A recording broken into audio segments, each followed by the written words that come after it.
Assalamualaikum warahmatullahi wabarakatuh. Saya Noval Dika dari kelas 8A nomor absen 19. Pada kesempatan kali ini, saya akan menyampaikan materi mengenai masa kolonialisme bangsa barat di Indonesia.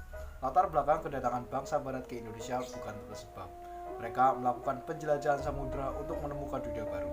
Tidak hanya itu, mereka juga ingin menguasai untuk memperoleh keuntungan ekonomi dan politik. Adapun faktor yang melatar belakangi kedatangan bangsa barat ke Indonesia antara lain: pertama, jatuhnya Konstantinopel ke Turki. Kedua, motivasi 3G.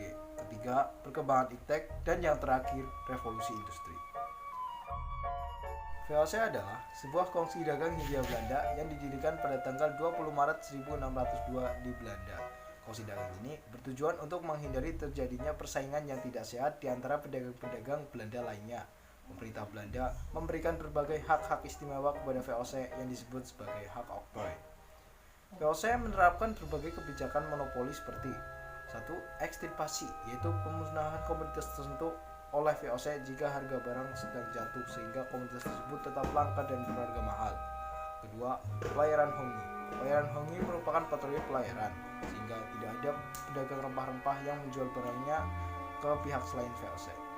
Ketiga, verdi ialah penyerahan wajib berupa komoditas tertentu dengan harga yang sudah ditentukan. Dan yang terakhir adalah Praeger-Stelsel, yaitu kewajiban penduduk Priangan untuk menanam komoditas kopi dan menjualnya kepada VOC dengan harga yang sudah ditentukan. Sistem sewa tanah atau land rent merupakan salah satu kebijakan di bidang ekonomi pada masa pemerintahan Thomas Stamford Raffles. Raffles menggunakan teori domain dalam pelaksanaan sistem ini. Teori domain ialah suatu ketentuan tentang kekuasaan bangsawan Inggris atas tanah, yaitu bahwa orang biasa hanya dapat menyewa lahan tersebut. Teori domain ini untuk pertama kalinya diterapkan oleh Thomas Stamford Raffles. Teori ini diterapkan untuk memberikan landasan hukum dan mempertanggungjawabkan pungutan pajak yang diadakannya pada waktu menjabat sebagai gubernur jenderal di Jawa pada masa pemerintahan sisipan Inggris tahun 1811 sampai 1816. Dalam pelaksanaan sistem sewa tanah, Gubernur Jenderal Raffles menggunakan teori domain. Raffles berpendapat bahwa tanah yang dimiliki petani pada dasarnya adalah tanah para raja.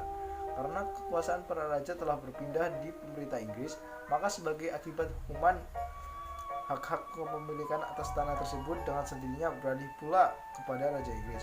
Oleh karena itu, tanah yang dikuasai dan digunakan oleh rakyat itu bukan miliknya, melainkan milik Raja Inggris. Sehingga mereka wajib memberikan sesuatu kepada Raja Inggris sebagaimana sebelumnya diberikan kepada raja-raja mereka sendiri.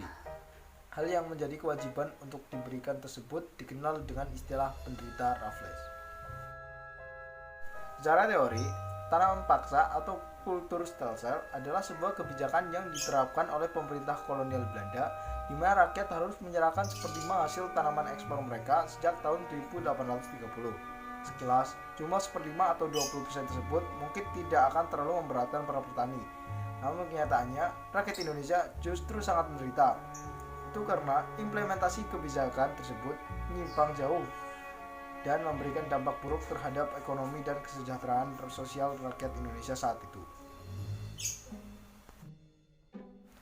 Dari materi yang saya sampaikan, dapat diambil kesimpulan bahwa kebijakan yang diberikan Belanda kepada Indonesia sangatlah merugikan bagi Indonesia, dan hal ini juga berdampak pada sumber daya manusia.